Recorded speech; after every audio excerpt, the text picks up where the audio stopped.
All right, we've been all over the place this week talking about lots of things regarding Pitt football, Pitt basketball. There's even recruiting talk to get into, but let's dive into Pitt-Stanford on Saturday. The Panthers going to take on the Cardinal and try to get that 5th win in a row, improve to 7-2 with an off week coming up, and then that big 3-game stretch to close the regular season. Notre Dame at home at Georgia Tech and Miami at home. We've been talking about it so much over the last couple of weeks about what's out there for Pitt, what's on the line, what's at stake is an opportunity to have those November games mean something. And everything I said last week still applies. I'll still say it this week. And this is the final sort of test or sort of opportunity. And I don't want to say, it's not like if they lose, then the November games won't mean anything, but they'll mean a lot less. They'll mean a lot less than they potentially could. If you can go into November 7-2, you're going to be in a great position to be potentially ranked when you're taking on Notre Dame, potentially be in 3 ranked versus ranked games in the month of November, potentially have the ACC, a spot in the ACC championship on the line, and potentially even be in the conversation of college football playoffs. And I know that there are a lot of you out there saying, Chris, you just guaranteed they will lose at Stanford. Perhaps I did by even uttering those words. But the reality is, and this is what's fun about it, Pitt has put itself in a position where we can talk about these things. Like, part of the things we're going to talk about today, we're going to talk about the matchup with Stanford. We're going to talk about the history with Stanford and Kenny Johnson and all these different things. But one of the things we're going to do today is lay out the map for scoreboard watching.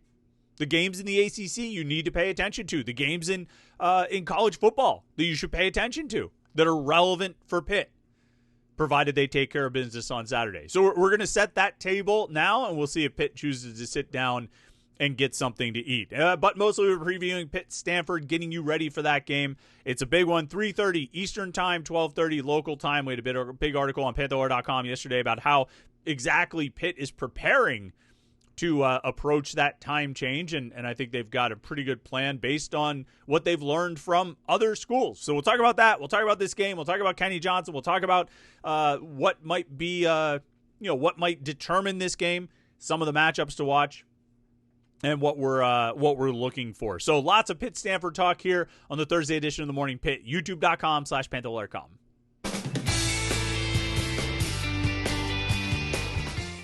Yeah, Pitt coming into this game 6-2 overall, 4-1 in the ACC. Stanford 3-5 overall, 2-3 in the ACC. But you know that already. Let's talk about some other things that you may or may not know, but we're going to put them all in one place to get you ready for this game. Listen, as we always ask you to do, as I'm really asking you to do, and let me see where we're at. This is as of yesterday afternoon. So before we did the live show last night, the live Panther-Lair show, we're like less than 50 subscribers away from 5,000. Like, we're so close to 5,000 subscribers here on youtube.com/Panther-Lair.com. That's not a big number for Mr. Beast or whatever other doofuses are out there making millions of dollars off of YouTube, and we're not making millions of dollars off of YouTube, but it would be really freaking cool to get 5,000 subscribers. So do me a favor, like this video and head over and click that subscribe button, youtube.com/Panther-Lair.com. I don't really talk about this quite as much anymore. I'm trying not to push you guys a lot on it. Just jump into the content. I understand that's what you want, but I am asking you, do me this solid. Subscribe to youtube.com/Panther-Lair.com, and that will be awesome. All right, Stanford, 3-5 overall. Not having a great season, 2-3 in the ACC. And when you look, statistically, like, this is not a team that scores very much. Their strength has been on defense, and even there, they're just kind of okay. Stanford is the lowest scoring offense in the ACC, averaging less than 18 points per game. Defensively, they're giving up almost 30 points per game, which is it's the bottom third of the conference. So they're not in great position there. They are next to last in the ACC in total offense, averaging just over 300 yards per game, just ahead of North Carolina, who's averaging less than 300 yards per game. But defensively, they're giving up the second most yards per game in the ACC, almost 420 yards per game allowed. Stanford, offensively rushing the ball, is next to last in the conference, right around 93 rushing yards per game. Their rush defense is a little better, middle of the pack, around a little less than 130 yards per game they're allowing. Pass offense, 15th out of 17, 212 yards per game. And pass defense, next to last. They're allowing 292 yards per game. every one of these categories except for rush defense, Stanford is in the bottom like 2 or 3 of the conference, or at best the bottom third of the conference. It's just not a team that's been performing all that well. And going into the NC State game last week, one of the things I looked at, and I made it the prediction of my 3-2-1 column. We have every Friday 3 things we know, 2 questions we have, 1 prediction. And I wrote the column last week. Jim's got it this week. I'm sure he'll do a great job, so make sure you look for that Friday morning. But my prediction last week was that Pitt was going to have someone go off, get a big individual performance against NC State. And like on one hand, you say, well, yeah, I'm sure they're probably going to. They've got good offensive players. But I based it on the fact that NC State had given up like a 100-yard rusher or 100-yard receiver in almost every game this season, especially against ACC opponents. And what ended up happening, and I mean, I'm not going to really do a victory lap on this one. It wasn't exactly a bold prediction. My bold prediction was that Malachi Thomas would get a 100-yard game. Thomas finished with 1 catch for 5 yards. But my sort of regular prediction was that somebody was going to have a big game. And you end up getting, Kenny Johnson, 7 catches for 112 and a touchdown, and Blue Hicks gets the 4 for 120 and a touchdown. And I based that because, NC State had made a habit of giving up these big games, big individual performances. And so I looked at Stanford, and Stanford's doing some of that as well. Stanford lost at Miami last week, 42-7. Mark Fletcher, the Miami running back, went 23 for 106 and 3 touchdowns. The week before, Stanford beat Florida State at home. And so Stanford won the game 20-13, but Mekhi Danzy, remember him from the Pitt game against Florida State, 3 for 106. Deuce Robinson, who got hurt against Pitt, played in that game against Stanford, had 4 for 98. So just shy of the 100-yard mark, but 2 really impressive performances, obviously some big plays there. When Stanford lost at SMU 34-10, Chris Johnson Jr., 5 catches for 96 yards, and then 5 rushes for 96 yards, 2 catches for 42 yards, and a touchdown. So that's 138 yards on like 7 touches, plus he had a score. Stanford lost at Virginia 48-20. The wide receiver Trell Harris had 4 for 145 and 3 touchdowns. Huge game there. Stanford beat Boston College 30-20 at home. And that's probably worth noting. Their only 2 conference wins this year have both been at home against Florida State and Boston College, 2 teams that Pitt beat. But Boston College, the wide receiver Reed Harris got 7 for 141. And Turbo Richard, the running back, 5 for 83 and a touchdown receiving. So pretty decent performance from him there. And I think it's always relevant to look at those running back receiving numbers when you're looking at an opponent Pitt is about to face, because as we know, A, they like to throw to the running backs, Pitt does, and B, they've got some running backs who can really make plays in the passing game, particularly Desmond Reed, but I think Jakirian Turner, I got to get used to saying Jakirian, because apparently that's how it's pronounced, Jakirian Turner. But he, I think, can make plays in the passing game as well. And then if you even want to throw and get out of the ACC games, when Stanford lost at BYU 27-3 early in the season, BYU's running back, LJ Martin, had 18 carries for 110 yards. So another 100-yard game there. But if we just look at the ACC opponents, Stanford has played 5 ACC games. They've given up 1 100-yard rusher, which is Mark Fletcher, Miami last week, 3 100-yard receivers, in Mekhi Danzy, who had 3 for 106. Trell Harris at Virginia had 4 for 145 and 3 touchdowns. And then Reed Harris, the Boston College receiver, had 7 for 141. And then you also can throw in Chris Johnson Jr., the running back at SMU, who had 138 yards of offense and a touchdown on 7 touches. So big games are showing up against Stanford. A 100-yard rusher, 3 100-yard receivers, and some other guys. Deuce Robinson, like I said, got 98 receiving yards, so he was just shy of that 100-yard mark. Chris Johnson Jr. made had some big plays and put up some good numbers. And also quarterbacks, ACC quarterbacks against Stanford's defense. 8 touchdowns. This is in 5 games. 8 touchdowns and 1 interception. Carson Beck threw a touchdown. Kevin Jennings at SMU threw 2 touchdowns. Chandler Morris at Virginia threw 4 touchdowns, and the only interception came from Dylan Lonergan, the Boston College quarterback, who threw 1 touchdown and 1 interception. Tommy Castellanos was 14 of 28 for 242 in the most Tommy Castellanos stat line of all time. So, Stanford's strength is on defense. When you look statistically, they are one of the worst offenses or least productive offenses in the ACC. Their defense has been their saving grace, but even that group falls out, and they've given up big performances and, big individual performances. And that brings us to Kenny Johnson. Now, obviously, he left that game against NC State with an injury. Seemed to be either shoulder, hand, something like that, an extremity injury. And his status is up in the air. I don't know if he's going to play on Saturday at Stanford or not. He did an interview with the ACC PM, and I was studying that thing like the photo of the kid from Into the Wild, trying to see if there was any indication about his shoulder or his arm or whatever it might be. So even if Kenny Johnson is healthy enough to play, this might be a game where they could potentially hold him out.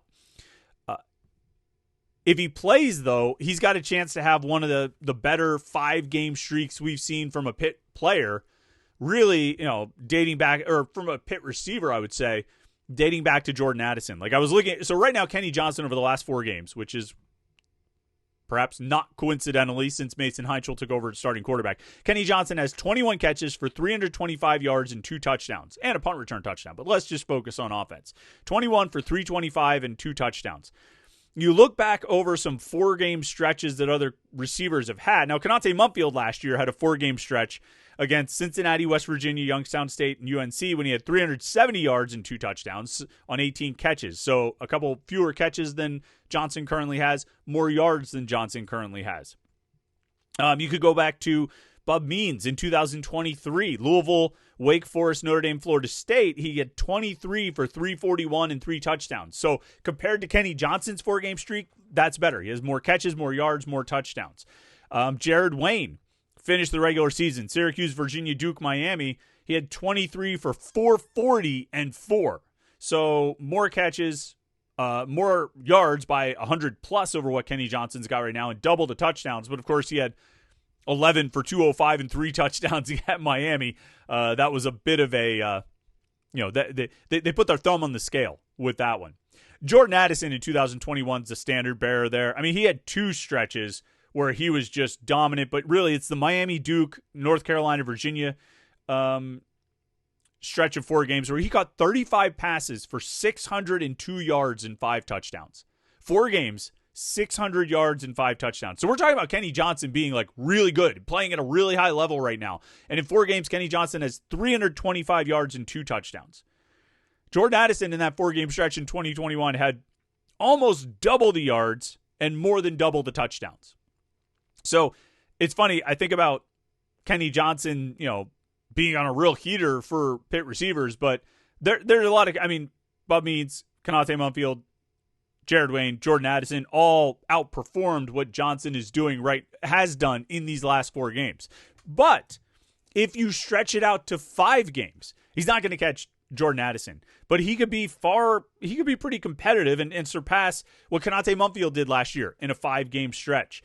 If you add Kent State into his sample size, the numbers, bloom, but they're within reach for Kenny Johnson. If you just take it against Power 4 opponents, Konate Mumpfield didn't really have a good stretch against Power 4 opponents. Final 5 games of the season, he was 25 for 340 and 2 touchdowns. Kenny Johnson's pretty much, it'll take just a couple catches to pass those numbers in this game. Bub Means, I think Kenny Johnson with a 100-yard game or a little less than a 100-yard game could pass what Bub Means did over the course of 5 games in 2023. Jared Wayne over 5 games in 2023. His numbers were a bit ridiculous, but again, he had a 200-yard game at Miami. And then Jordan Addison, forget about it. You're not going to catch Jordan Addison. Jordan Addison had a 5-game stretch in 2021. Clemson, Miami, Duke, North Carolina, Virginia, where he caught, over 5 games, he caught 40 passes for 686 yards and 6 touchdowns. It's just ridiculous. It's ridiculous. 40 for 686 and 6 touchdowns in five games. Jordan Addison was insane. Kenny Johnson's not going to touch that. But he might be able to pass Bub Means or Konate Mumpfield, for recent years of 5-game stretches for Pitt receivers. However it stacks up against history, I think we can all probably agree Kenny Johnson's playing at a really high level and has been really good for Pitt since Mason Heinzel took over. So maybe we would say that Mason Heinzel has been really good for Kenny Johnson. But one of the biggest things is he's had targets. In 4 games, he's had 31 targets.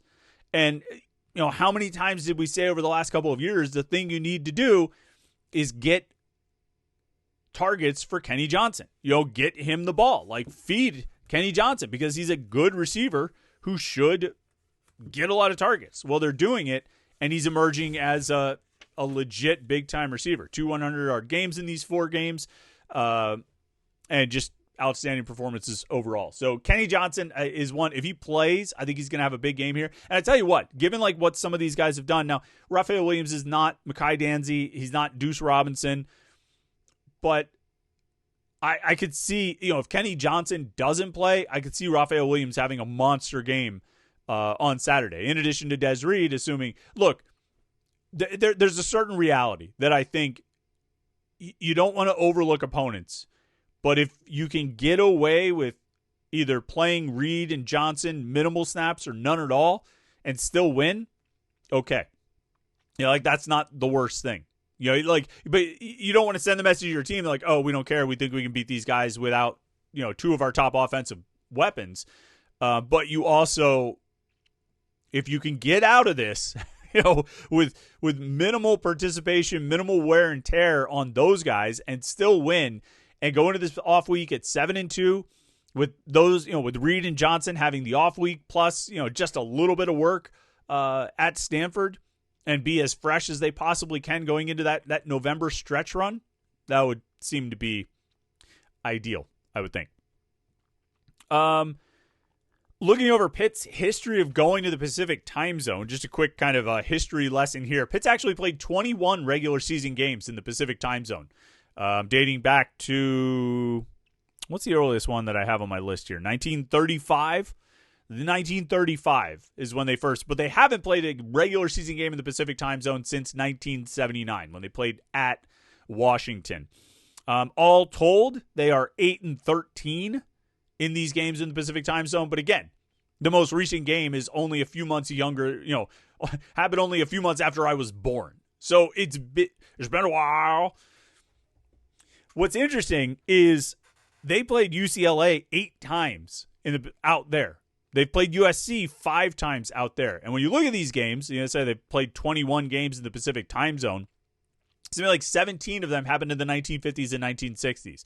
And 12 of those, I think, happened between 1959 and 1966 or 7 or something like that. I didn't mean to make a 6-7 joke, but I did. Here's a little trivia you can share with your friends. In 1959, Pitt's AD was a guy named Tom Hamilton. And he left in 1959 to go west and become the founding commissioner of what would ultimately become the Pac-8 conference, which would become the Pac-10, the Pac-12, and so on and so forth down the line. But that conference was founded in 1959 with Tom Hamilton, Pitt's athletic director, as the founding commissioner. And then, wouldn't you know it, over the course of the however many years that Tom Hamilton was the commissioner of, I forget what the name, the Athletic Association of Western Universities, I think is what it was called. And it became the Pac-8. During the 8 years that he was the commissioner there, Pitt played 12 games in the Pacific time zone. So you wonder, wow, why did Pitt have this ongoing series with UCLA, and why did they play USC so much? Why did they? Let me find the UCLA games. Pitt played UCLA in 1958, 59, 60, 61, 62, 63, 64, 66, 67, 68, 69, 70, and 71. And 72, actually. They played regular season games, a long series with the only break being in 1965. So from 58 to 72, they played every year except for 1965.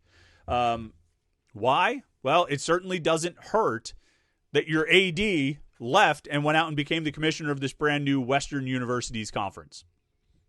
Fun little history fact there, I think. Fun little look back at things. Quick note, Kevin Verpiley. Okay, and I think this is how you're pronouncing his name. 2027 quarterback prospect, a kid out of Merritt Island in Florida, committed to Pitt on Tuesday.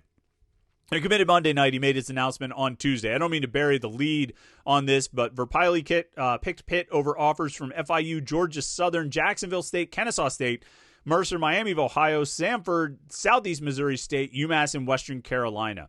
And, one of the reactions to this commitment was, really, that's the kind of schools you're beating for a quarterback? But I'm sorry, folks, the questioning the staff's judgment on quarterback recruits, it's got to take a moratorium. It has. You have to push pause on it. I don't want to tell people what to think, but I don't think you're allowed to question the staff's recruiting of quarterbacks right now when they've got quite literally the best freshman quarterback in Pitt history. Just on just on the merit of what Mason Heinzel has done thus far, he is the best and most accomplished freshman quarterback in Pitt history. True freshman quarterback. Nobody else has done what he has done and is doing and will likely continue to do. And so his offer sheet wasn't anything either. Cade Bell identified him and said, he's my guy. So at least for now, we're going to give Cade Bell the benefit of the doubt on recruits like this. But Kevin Verpiley, interesting guy at Merritt Island. I had his stats pulled up, but of course that webpage closed. He has completed 62% of his passes this season for 1,900 yards, 19 touchdowns, and 5 interceptions. He's thrown for 2 other touchdowns and has a 100-yard rushing game this season, as a matter of fact. And so a pretty impressive athlete, good, he can get out and run, good thrower, and a young guy. He's in his junior year of high school. He's actually the 4th commitment for Pitt in the 2027 recruiting class, so they're getting a head start on some of those things. And I think you got to like the guys. I mean, they have 2 quarterbacks in the 2026 recruiting class following Mason Heinzel. All those guys look good, and I think Verpiley looks interesting enough and looks like the kind of guy that Cade Bell likes. Cade Bell has a type when it comes to quarterbacks, and almost all of them, except for maybe one, sort of fits that type in terms of size and physical ability and skill set. And Verpiley seems to fit right in with that. And he seems like another good quarterback land. And like I said, you can bash the offer sheet, but you gotta, I think you have to give Cade Bell the benefit of the doubt when it comes to quarterback recruits right now. Every time Mason Heinzel does what he's been doing, or as long as he continues doing what he's been doing, pretty sure you have to give Cade Bell the benefit of the doubt. Sorry, those are the rules. All right. Mailbag is tomorrow. Make sure you like this video and subscribe to youtube.com/Panther-Lair.com so we can get closer to that 5,000 mark. I'm really excited. I think we could actually pull it off before the Stanford game. So jump in there now. Subscribe to youtube.com/Panther-Lair.com. And the benefit for you is you can turn on notifications and get an alert sent to your phone when we go live. So when we're live after the Stanford game on Saturday, you will know it because you'll get a notification about it. What could be better? All right. Thanks so much for tuning in today. Hope you've had a great week so far. Enjoy your Thursday. We'll catch up with you tomorrow for the Morning Pitt mailbag right here on youtube.com/Panther-Lair.com.